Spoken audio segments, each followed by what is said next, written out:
মুখ্যমন্ত্রীর উন্নত পাকা পথ নির্মাণ প্রকল্পে 11 কোটি 23 লক্ষ টাকা ব্যয়ে পুনর্নির্মাণ হবে কাটিগড়া টিআরকে সড়ক।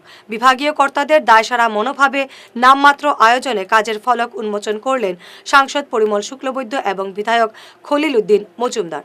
যদিও এ নিয়ে বিভাগীয় কর্তাদের কোনো প্রতিক্রিয়া নেওয়া সম্ভব হয়নি। বিস্তারিত দেখুন আমাদের প্রতিনিধি সমীন্দ্র পালের রিপোর্টে। টিআরকে রোডের মুখ্যমন্ত্রী উন্নত পক্ষীপথ নির্মাণের আসনির শিলান্যাস হওয়ার কারণে আমি ইয়াতে উপস্থিত হয়েছি।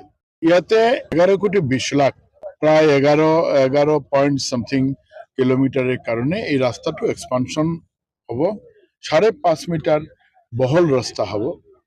আর এই 5.5 মিটার বহল রাস্তা আপনালোক জ্ঞাত যেটা মুখ্যমন্ত্রী উন্নত পক্ষীপথ যোজনার অধীনত।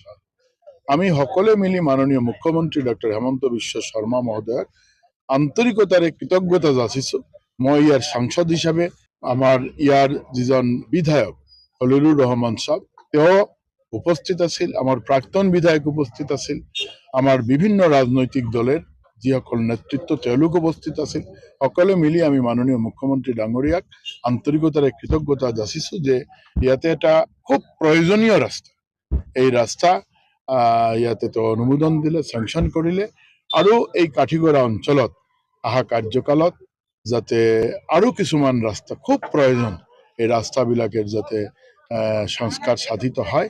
আৰু লগতে আমাৰ ইয়াতে ৰাইজের প্ৰচণ্ড দাবী যে আমাৰ ৰাজনগৰ এখন ব্ৰিজ লাগে বৰাকৰ ওপৰত। এই ৰাজনগৰ ব্ৰিজখনের কারণে ইয়াৰ যিসকল জনসাধারণ তেওঁলোকেও লিখিছে, আমার মাননীয় মুখ্যমন্ত্রী জ্ঞাত, ইয়ার বিধায়কও আছে, ইয়াতে কোনো রাজনৈতিক বন্ধ নাই, কিন্তু রাজনগরের এই ব্রিজখন যাতে হয় ইয়ার কারণে মই তেওঁক অনুরোধ আপোনালোকৰ জৰিয়তে কৰিছো। আমি ব্যক্তিগতভাৱে তেওঁক কম।